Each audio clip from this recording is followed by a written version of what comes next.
Halo Bestri, Bestinya Trisakti, apa kabar? Kita jumpa lagi di podcast Universitas Trisakti. Baik, saya Dewi akan menemani ngobrol-ngobrol bareng. Dan kali ini di podcast Universitas Trisakti bukan hanya membahas masalah akademik, masalah kemahasiswaan, tapi mungkin lebih ke masalah kejiwaan atau keseimbangan ya, keseimbangan kita sebagai di dunia universitas ya, yang mungkin belajar terus. Nah, ini adalah untuk penyeimbang. Kenapa? Nah, karena kita akan membahas tentang pariwisata. Seru dong, kita jalan-jalan, sightseeing, itu termasuk pariwisata ya. Nah, pariwisata kali ini kita akan membahas juga tentang pariwisatanya itu mengenai di dasar laut ya, bukan di luar angkasa. Jadi bukan penampakan, bukan, tapi pariwisata clear banget itu ada di dasar laut yang indah, yang cantik, tentunya di Indonesia. Nah, di acara ini saya akan ditemani juga sesama staf pengajar, sesama dosen, tapi agak jauh, bukan di universitas, ini ada di Institut Pariwisata Trisakti. Selamat siang Bang Husen. Selamat siang. Nama lengkapnya dong Bang Husen. Nama saya Husen Huta Galung. Husen Huta, kalau itu dari Kedutaan Batak ya.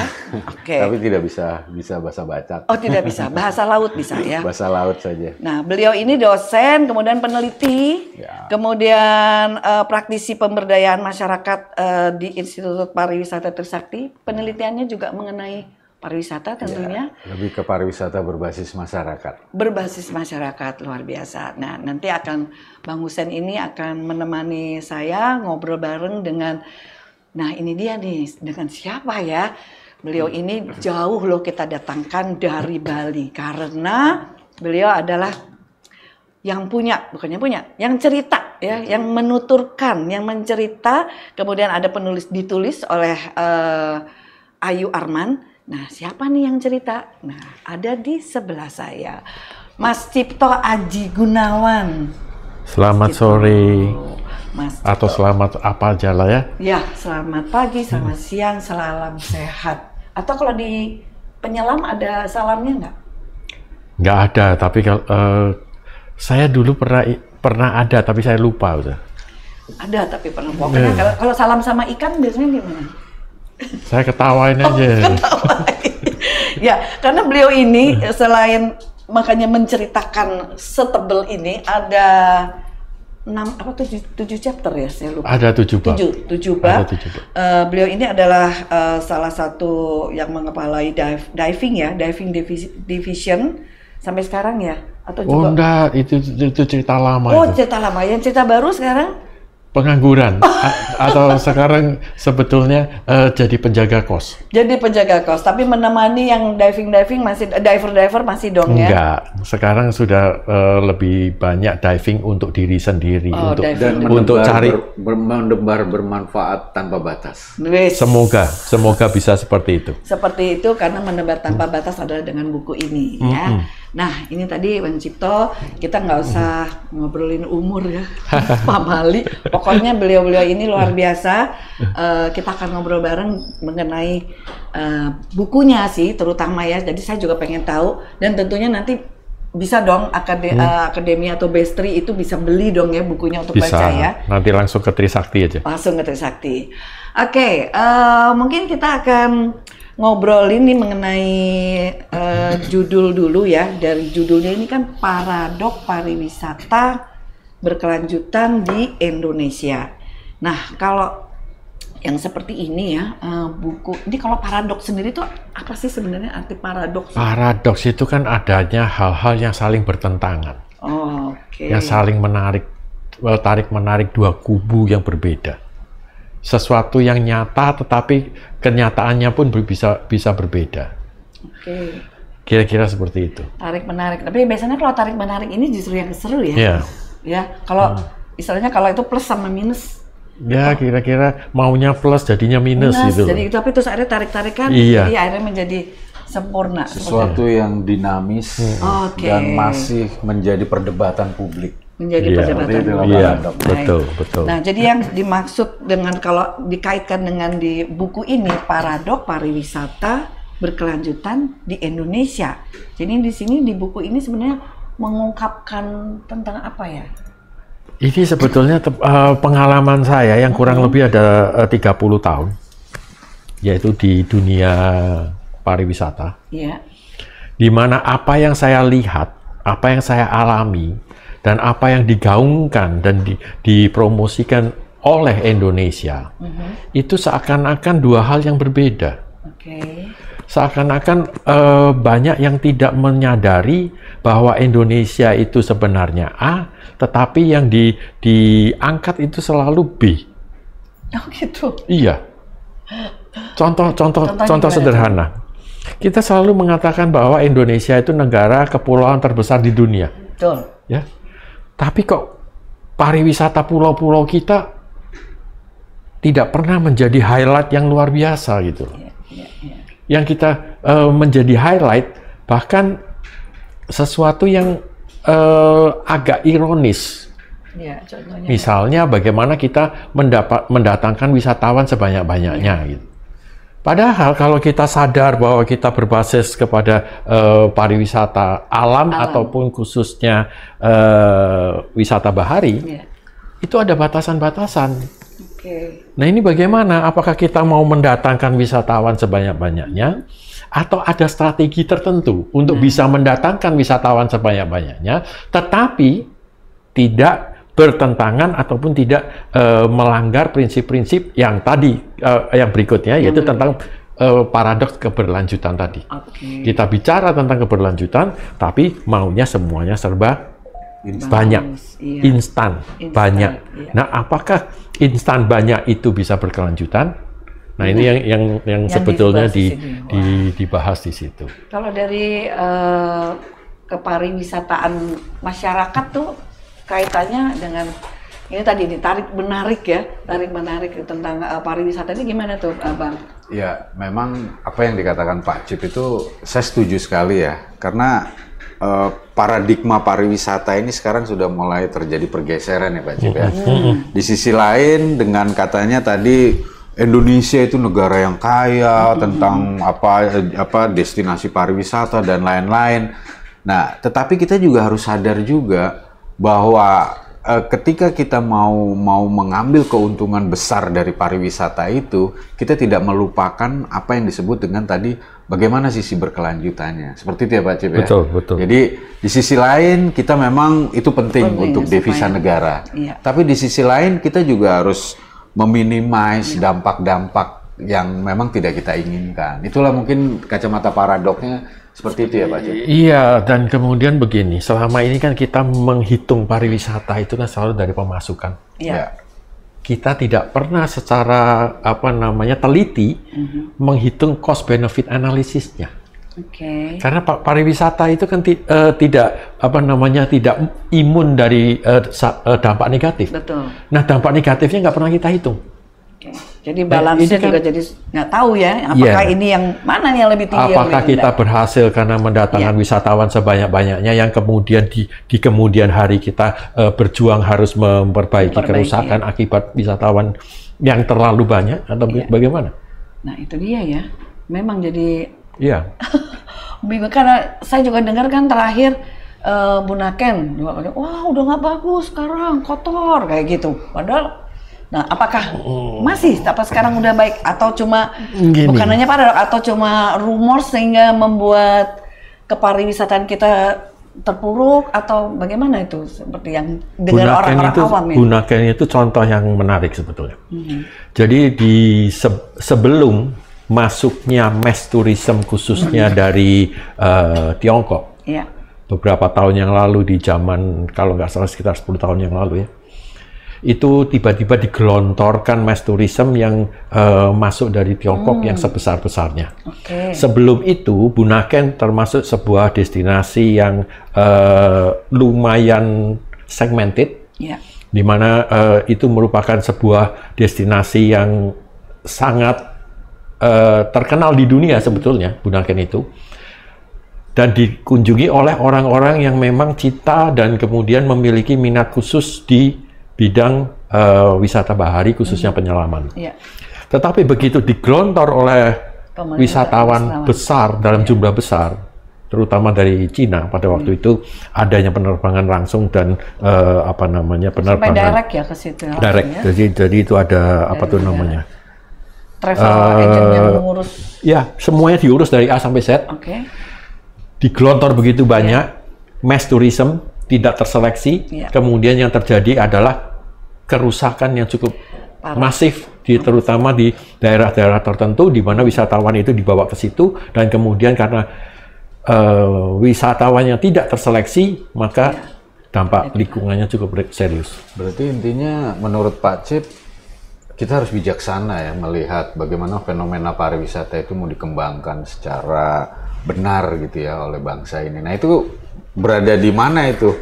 Apakah kan itu ada kebijakan-kebijakan nih Pak Cip? Ini saya sekalian aja Bu ya. Iya. Apakah itu ada di pemerintah atau ada di tuntutan masyarakat atau di mana kebijakan itu seperti apa Pak? Yang Indonesia ideal? Itu kan harus dipandang sebagai sebuah potensi besar ya di dalam pariwisata ya. Tetapi potensinya itu sebetulnya sangat unik. Oke. Jadi potensi unik Indonesia itu memerlukan pasar yang juga cukup unik. Iya. Jadi tidak bisa semua potensi di Indonesia itu digelontor ke pasar dan kemudian disamaratakan seperti apalagi dengan benchmarking Indonesia dengan beberapa negara yang lain yang memang secara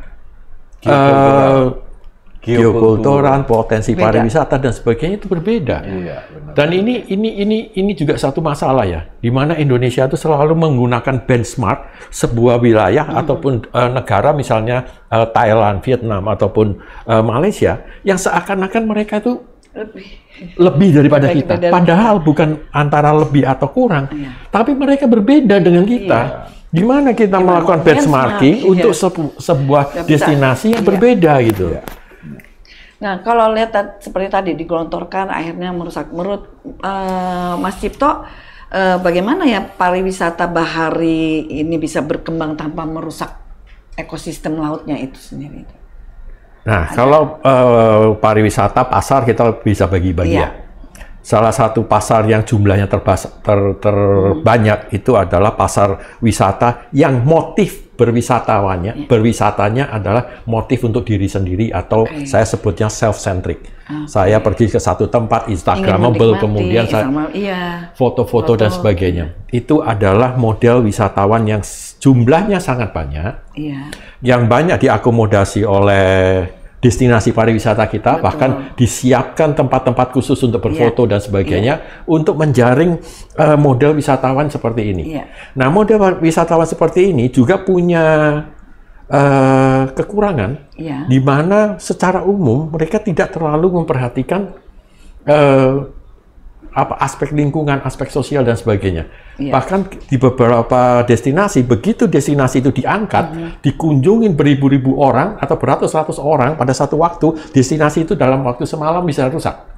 Nah, itu adalah wisatawan yang harus betul-betul kita manage. Nah, kembali kepada wisatawan bahari. Wisatawan bahari sebagaimana wisatawan alam, wisata alam lainnya, itu punya keterbatasan. Ini yang harus menjadi pola pikir pertama. Setiap kita melakukan pemanfaatan alam, itu ada keterbatasannya. Tidak bisa digelontor seperti itu. Sehingga keterbatasan itu harus kita pahami dulu sebelum kita membuka atau bahkan pada saat proses-proses awal sebuah destinasi itu dikembangkan. Nah itu, kalau di buku saya bicara mengenai daya dukung dan daya tampung. Itu dan kemudian saya juga bicara mengenai batasan ataupun yang bisa ditoleransi. Do and don't-nya ya ada. Bukan hanya do and don't, tapi batasan. Mulai yang paling awal kan batasan jumlah dulu. Sebelum kita berbicara batasan sikap atau dampak-dampak sosial yang lain, kita bicara batasan jumlah dulu. Nah ini nanti akan berdampak kembali kepada pertanyaan Bu Dewi tadi, gimana supaya wisata bahari ini bisa berkelanjutan tanpa merusak ya. Kita tahu dulu batasannya wisata bahari seperti ini seperti apa. Kemudian aktivitas bahari seperti apa yang akan kita kembangkan di tempat tersebut. Nah, dari situ kita sudah bisa membuat perencanaan dari awal, sejak awal. bahwa ini akan merusak atau bahkan ini tidak merusak. Iya. Kalau mau lebih advance lagi, kita sudah bisa dibantu AI untuk melakukan preskriptif analisis bahkan sampai ke life cycle destination-nya. Ini berapa lama akan hancur. Berarti masing-masing pendekatannya antar wilayah, antar kepulauan itu atau antar daya tarik yang ada di Indonesia itu harus dengan pendekatan yang berbeda-beda ya, Pak? Beda, kerawanannya beda. Nggak mengeneralisasi. Nggak Makanya bisa. tadi benchmarking Thailand satu-satunya itu juga nggak bisa ya Pak ya? Iya. Artinya ada satu lokasi di Indonesia, kita ambil contoh tadi di Bunaken atau di tempat-tempat yang special interest, itu dengan pendekatan yang berbeda. Oh iya, dan ini yang menurut saya ini merupakan keunggulan, tapi juga tantangan buat Indonesia. Betul. Karena variatifnya Indonesia itu sangat banyak. Dan mengeneral semua variasi ini, itu menurut saya sangat tidak tepat. Jadi itu lokasi per lokasi, daya tarik per daya tarik itu punya kerawanan, punya potensi sendiri-sendiri. Nah itu sebenarnya keberagaman itulah yang menjadi keunggulan kita ya harusnya. Tapi ya itu tadi satu sisi akhirnya menjadi rawan ya. Nah itu salah satu tantangan juga ya untuk membuat atau menerapkan konsep pariwisata berkelanjutan di Indonesia ya Pak ya. Ya karena saya sebut sebagai sebuah potensi, tapi juga sebuah tantangan besar. Tantangan besar. Dan kalau tantangan itu sudah terlampaui, wah, Pak, pengalaman kemarin tantangan-tantangan sudah sampai tantangan yang keberapa nih yang sudah bisa dilewati nih oleh Pak Cipto? Waduh, kalau bicara tantangannya itu, kan kalau kita gini loh, kalau kita bicara Indonesia, kita bicara Indonesia, Indonesia yang sedemikian besar, itu pintu masuk ataupun pengumpulan wisatawannya itu hanya dari 3 pintu sebetulnya. Iya. Batam, Bintan, Jakarta, dan Bali. Jadi kalau kita bicara pariwisata Indonesia, seakan-akan kita hanya bicara mengenai 3 ini saja, terutama Bali. Jadi kalau tadi dibilang tantangan, kita melihatlah ya, belakangan ini Bali menjadi sorotan yang luar biasa. Dan itu tantangan yang harus dijawab dengan cepat. Kalau dilewati, saya melihat ada beberapa yang sudah dalam proses untuk dilewati, ada yang beberapa hal yang memang harus dilakukan. Tapi kemarin itu kan Pak Cip ini mungkin berkaitan dengan ini ya. Saya mungkin mau menggali. Tadi memang kita konsentrasi dengan 3 pintu, tapi dengan pemerintahan kemarin itu kan kita menggiatkan pembangunan infrastruktur ya dari airport dan lain-lain. Apakah ini berdampak besar Pak dengan bagaimana pariwisata Indonesia itu memang harus menjawab tantangan-tantangan tersebut Pak? Oh ya, seharusnya itu bisa berdampak besar. Ya. Hanya saja apakah di dalam proses pembangunan infrastruktur tersebut itu benar-benar memperhatikan konektivitas, terutama di dalam industri pariwisata, atau konektivitas di dalam hal-hal yang lain. Karena kita melihat di dalam proses pembangunan yang berlangsung cukup masif sebelumnya, itu banyak yang sebetulnya dibangun tetapi tidak efektif. Kita bisa dengan cepat buka Google, kemudian kita bisa search berapa banyak misalnya bandara yang mangkrak. Nggak terawat atau tidak terawat, atau kalau mangkrak itu kan belum jadi ya? Bukan, tidak didaratin pesawat. Misalnya dianggurin. Kertajati nganggur. Kertajati. Misal seperti itu. Ya toh, itu salah satu yang besar itu. Kemudian salah satunya lagi misalnya. Salah dua ya. Yang saya tahu misalnya. Wakatobi. Sudah dibangun bandaranya. Idealnya bagus. Tetapi di Wangi-Wangi betul. Tapi pesawatnya yang mendarat nggak ada. Nggak ada yang naik juga. Nah, kenapa nggak ada yang naik ya? Kenapa hal itu terjadi? Nah, ini problemnya begini. Pada saat pengembangan destinasi, kita tidak bisa hanya bergantung kepada infrastruktur saja. Harus ada 3 hal yang di dalam buku itu saya sampaikan juga, yaitu ada hardware, ada software, kemudian ada brainware. Ada hardware itu adalah infrastruktur, betul. dibangun infrastruktur. Tetapi kita juga perlu yang kedua, yaitu software atau sistem atau tata kelola. Dalam hal ini, kalau misalnya kita berkait dengan infrastruktur, konektivitas. Itu connect-nya kemana saja, dan kemudian wisatawannya berasal dari mana, dan kemudian jalur wisatawan itu sampai ke destinasi itu bagaimana. Iya. Itu yang sering ya, susah dari bandara ke tempatnya tuh masih jauh lagi. Atau mending kalau hanya jauh. Naik apa nggak tahu, jadi ada jalannya. Segmentasi itu harus dibuat. Jadi ini sekelilingnya itu juga harus mendukung. Dan gitu yang terakhir adalah brandware-nya. Orangnya, manusianya yang menjalankan sistem tersebut. Nah, dalam hal ini market pun ada di sana.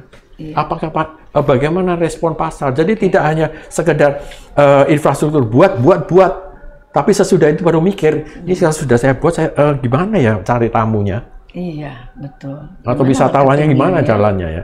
Nah, apakah itu diperlukan infrastruktur? Iya, kita perlu infrastruktur. Bahkan infrastruktur itu juga merupakan sebuah mekanisme yang untuk melakukan filtering dan screening.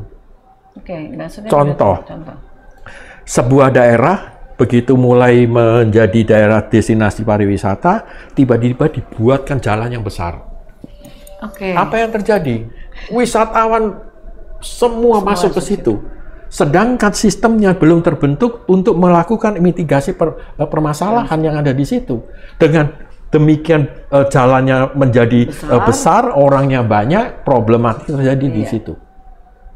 Kadang-kadang jalan besar tidak diperlukan, mungkin jalannya hanya kecil saja.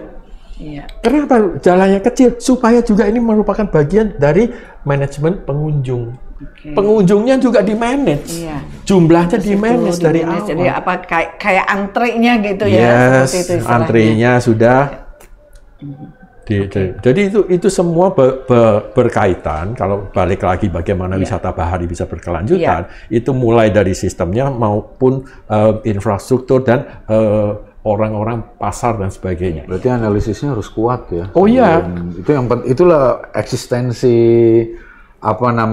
penelitian untuk kajian-kajian seperti ini. Betul. Iya. Jadi tidak tumbuh begitu saja. Bahkan beberapa destinasi yang tumbuh begitu saja, tumbuh tanpa perencanaan, bahkan tidak diutik-utik pemerintah. Bahkan pemerintah daerah pun diam-diam saja. Itu bisa berkembang secara natural. Waduh, seru banget ya. Baik Bestri, kayaknya kita akan ngobrol lebih seru lagi dengan mungkin topiknya sedikit kita bedakan. Tapi intinya kalau untuk tujuan pembangunan berkelanjutan ini pariwisata tadi itu ya, bahwa kita harus memikirkan lokasi atau sistemnya. Kemudian apa lagi tadi Pak? Tadi itu tentu saja sebuah destinasi dimulai dengan daya tarik. Daya tarik harus ada dulu yang apa nih menjadi eye catching-nya gitu kan ya. Kemudian dibuat sistemnya. Daya tarik nanti akan berkait dengan daya saing. Daya saing, Jadi kalau kita bicara destinasi, ada daya tarik, kita harus lihat nih. Kadang-kadang satu destinasi itu daya tariknya banyak. Yang mana? Kita milih dulu. Nah, milihnya bagaimana? Mana yang punya daya saing paling kuat? Dan daya tampung. Nanti daya tampung. Nanti kita akan ngobrolin lagi mengenai daya tampungnya itu bagaimana kaitannya. Mungkin untuk obrolan yang pertama ini kita sudahi dulu. Dan tentunya kita akan masih ngobrol bareng nih mengenai pariwisata yang berkelanjutan di Indonesia, karena banyak banget yang akan bisa dikupas ya. Untuk episode pertama kita sudahi dahulu, kita akan ketemu yang di selanjutnya. Jadi tetap bersama Trisakti Podcast.